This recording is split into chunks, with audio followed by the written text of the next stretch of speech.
দেউতা কাম কৰিছিল ইয়াত, তারপরে আমার ডাঙর ভাই কাম করছিল ইয়াত। আচ্ছা আচ্ছা। এদিকে সব মারা গেল। বর্তমান শিক্ষা খুব সবাই নোপোৱা। এখন মোৰ সৰু সৰু ভাতিজাবিলাক লৈ মই কাম কৰি আছোঁ আৰু এয়ে মোৰ ক'ব লগা। তেওঁলোকৰ পৰা বুজা গৈছে যে চৰকাৰে অলপ সহায় সহযোগিতা যদি আগবঢ়ায়, মন্দিৰখনৰ প্ৰতি যদি কিছু দায়িত্ব যদি লয়, কাৰণ ইয়াতে তেওঁলোকৰ কালেকশ্যন সীমিত। এটা পূজা উপভোগ কৰি আছোঁ, পূজা জয়ভোম মন্দিৰৰ পূজা।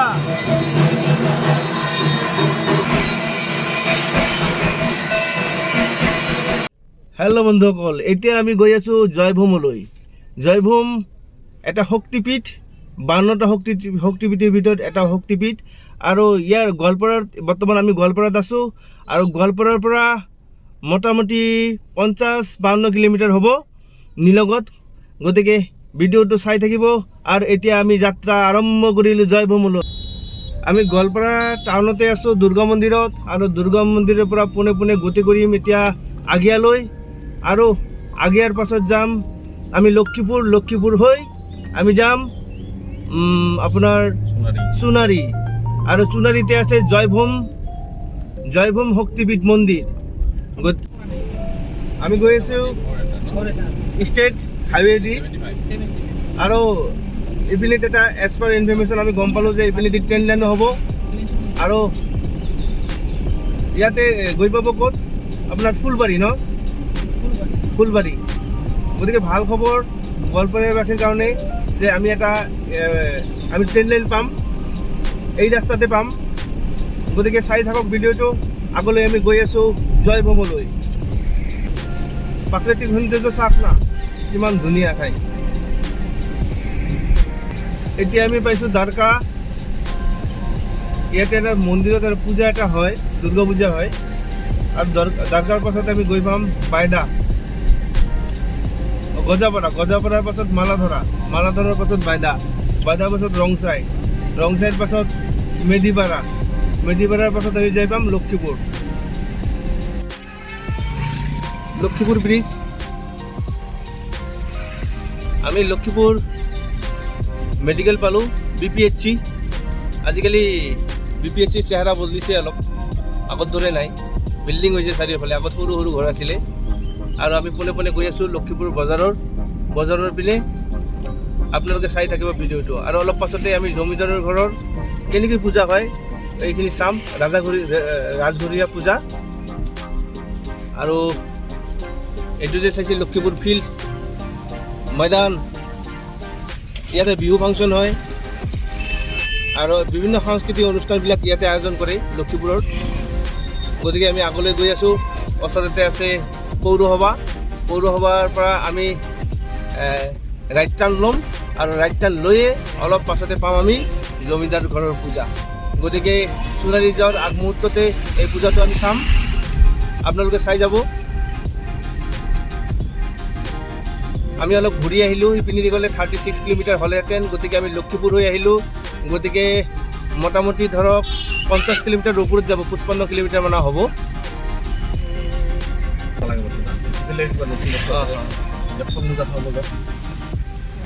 পৌৰসভা পালোঁ আমি, পৌৰসভাৰ পাছতে আমি যাম ৰাইট টাৰ্ণ ল'ম লক্ষীপুৰ বজাৰ। চাই লওক,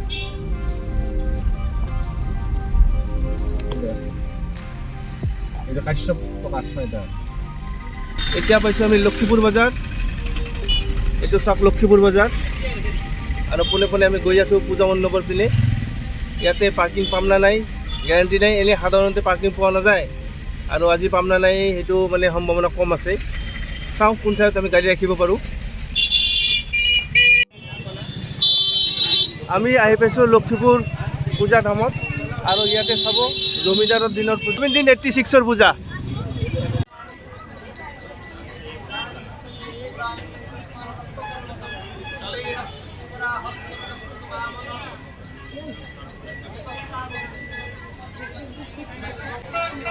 প্ৰায় 250 বছৰ আগৰ পূজা।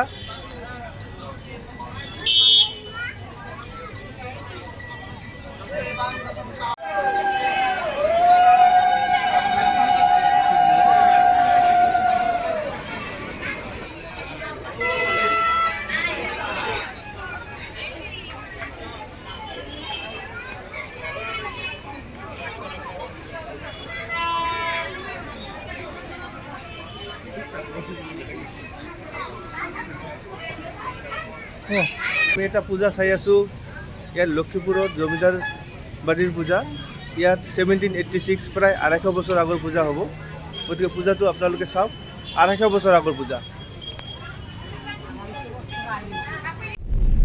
আমি গৈ আছোঁ সোণাৰীলৈ সোণাৰীত আছে আমাৰ ঐতিহাসিক কামাখ্যা মন্দিৰ গতিকে এটা কামাখ্যা মন্দিৰ আমি চাম গোৱালপাৰা জিলাতো সোণাৰীৰ নিচিনা ঠাইতো আমাৰ কামাখ্যা মন্দিৰ আছে কি অৱস্থাত আছে কেনেকৈ আছে সম্পূৰ্ণ আমি চাম গতিকে চাওঁ তাতে কেনেধৰণে আমাৰ পূজা পাতল চলি আছে আৰু আমি এটা মন্দিৰ চাম তাতে জয়ভূম মন্দিৰ বুলি কোৱা হয় এটা আমাৰ 52টা তীৰ্থস্থানৰ ভিতৰত এটা তীৰ্থস্থান আমি ফাইনেলি আহি পালোঁ সোণাৰী বজাৰ ইয়াতে বজাৰত বৰ ভিৰ লাগিছে আৰু ৰাস্তা কোনপিনে আছে জয়ভূমলৈ যোৱাৰ ইপিনে হ'ব ৰাইট চাইডে হ'ব ৰাইট টাৰ্ণ ল'ম আমি এতিয়া নদীৰ পাৰে পাৰে যাম এতিয়া চাব ইয়াতে আছে কামাখ্যা মন্দিৰ আৰু ওচৰতে মছজিদ আৰু এই ৰাস্তাতে লুংলুঙীয়া ৰাস্তা দিয়ে যাম জনবসতি বহুত পৰিৱৰ্তন হৈছে ডেমোগ্ৰাফি এইবিলাক লাহে লাহে সকলো ঠাইৰে চেঞ্জ হৈ যায় এইটো বেয়া পাব লগা কথা নহয় এনেকুৱা হয় সময়ৰ কথা কয় যাব না নাই যাব না নাযাব জটিল দুখন গাড়ী পাৰ হোৱা নাযায় কষ্ট হয় অলপ শ্যামলৰ ঘৰৰ সন্মুখত যে এখন দোকান আছে দেখছে না আমি এতিয়া ৰাইট টাৰ্ণ ল'ম ৰাইট টাৰ্ণ যদি যা ফটকৰে কামটা কৰি দিয়েছে মই থাকোঁতে মই গেলোঁ ইমান পৰে বাছ এতিয়া আমি পাই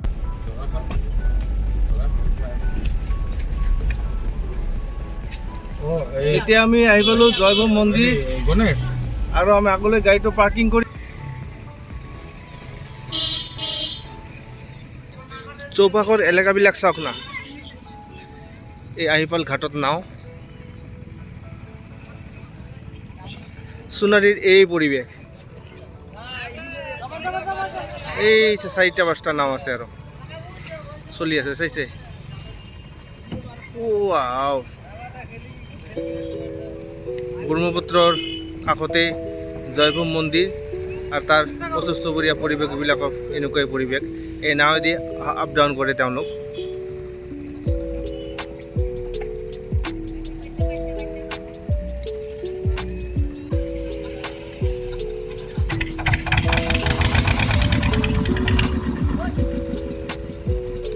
নাওটো ষ্টাৰ্ট দি আছে ক'ত যাব সোণাৰী ঘাটত যাব তেওঁলোকে ইয়াৰ পৰা ক'ত কালডাঙা মই কোৱাতে অথবা তেওঁলোকে বুজাতে অলপ ভুল হৈছে তেওঁলোকে যাব কালডাঙালৈ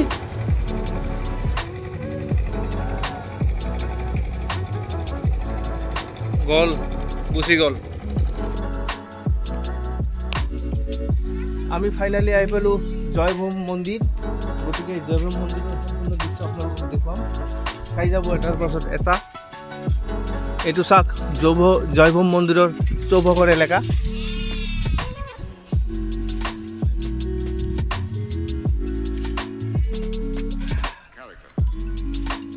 এইটো এটা শিৱলিংগ ইয়াতে পালোঁ ওপৰত লাল নিচান উৰি আছে আৰু চৌপাশৰ এলেকাবিলাক চাওক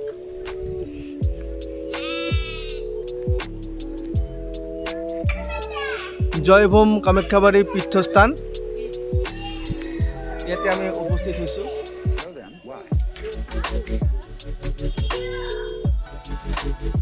ইয়াৰ সম্পূৰ্ণ এলেকাবিলাকৰ ভিডিঅ'টো ল'ম চাব কেনেকুৱা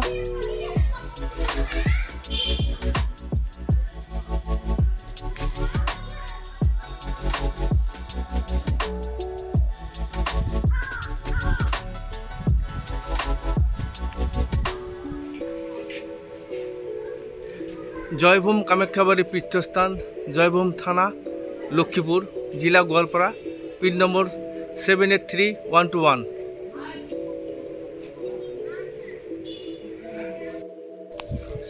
ওম সৰ্বে সৰ্বান্তু সুখিনী। আজি ইংৰাজী 29 সেপ্টেম্বৰ 2019 তাৰিখে অসম सर्वमङ्गलं सर्वातं साधिके शरण्यतं गौरी नारायण नमस्ते।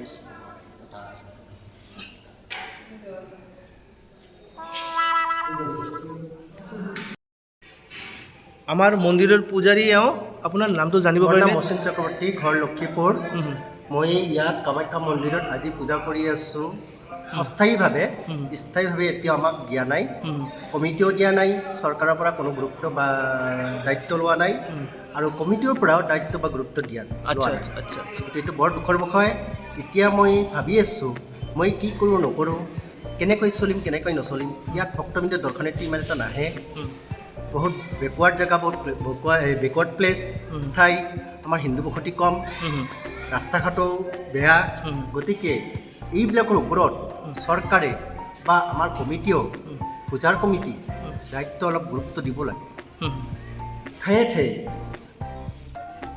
চাইনবোৰ্ড বা নটিচখিনি অলপ লিখি দিব লাগে। তো এইবিলাকৰ ব্যৱস্থা কোনেও নলয়, বৰ দুখৰ বিষয়। এইবিলাক ক'বলৈ গ'লে লাজৰ কথা, গতিকে মই আৰু বহলাই নকওঁ, চমুকৈ এইখিনিয়ে কৈছোঁ। আৰু মোৰো সেইটো জানে, এইটো পিছত হ'ব এইটো, গতিকে মোৰ বিষয়টো মই নকওঁ, পিছত ক'ম। গতিকে এইখিনিতে মই আৰু অসম ৰাইজক বা অসমবাসী ৰাইজক, আমাৰ ভক্তবৃন্দ দৰ্শনাৰ্থীক মই আহ্বান জনাইছোঁ যে ইয়াত অসমৰ ভিতৰত আমাৰ এই জয়ভূম কামাখ্যা মন্দিৰ, এইটো আমাৰ দ্বিতীয় স্থান হৈ আছে, দ্বিতীয় পৃষ্ঠস্থান। দ্বিতীয় পৃষ্ঠস্থান, কিন্তু হ'ব লাগিছিল এইটো প্ৰথম পৃষ্ঠস্থান। কিন্তু এতিয়া নহ'ল। এই জনবসতি বা সনাতন ধৰ্মৰ মানুহখিনি পিছ পৰি থকাৰ কাৰণে, আমাৰ দুখীয়া অঞ্চল, এইটো দুখীয়া অঞ্চলৰ মানুহখিনি পিছ পৰি থকাৰ কাৰণে আজি দ্বিতীয় স্থান, গোৱালপাৰা জিলাৰ ভিতৰত আমাৰ দ্বিতীয় স্থান হৈ আছে। চৰকাৰে অলপ গুৰুত্ব দিব লাগে, আৰু আমাৰ সনাতন ধৰ্মৰ ৰাইজ অলপ গুৰুত্ব পালে। ইয়ে মই মোৰ থৈ এইখিনি সামৰিছোঁ। এতিয়া আমি কথা পাতিম আমাৰ দেউৰীৰ লগত, এওঁৰ পৰিচয়টো দিব। মোৰ নাম অনাশ্বৰ বৰ্মন। মই ধৰ এনে পূজাৰীয়ে। মোৰ ঘৰ জয়ভূমতে, জন্ম জেগা। বৰ্তমানে মানুহখিনিৰ চলাচল অসুবিধা হৈ আছে। আমি পূজাৰ টাইমত বহুত মানুহ আহে, বহুত জেগাৰ পৰা আহে।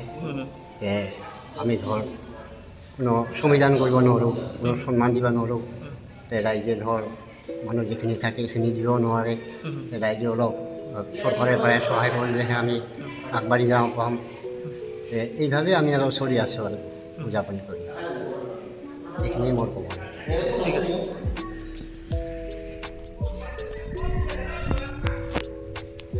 অশেষ ধন্যবাদ।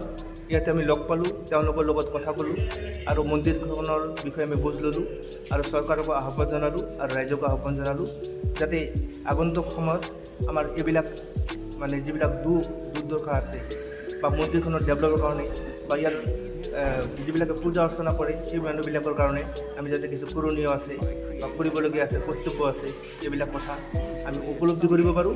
গতিকে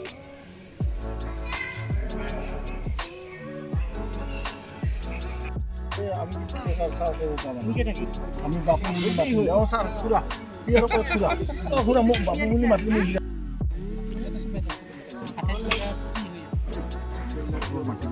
এনেকুৱা একেলগে নাথাকে নহয়, খেতি মাটি থাকে। মাৰ প্ৰসাদ আহি গ'ল, আৰু আমাৰ এই যে মাৰ প্ৰসাদ দি আছে, পূজাত আহি ভালে হ'ল, চব পালোঁ। বিক্ৰী কৰি দিয়ে।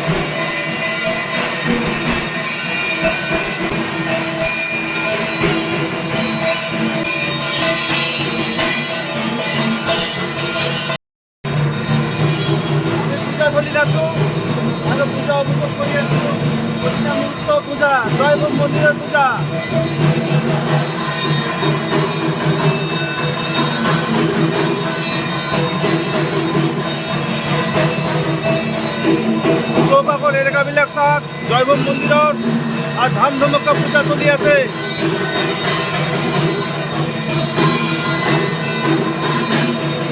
জয় মা কামাখ্যা কি জয়।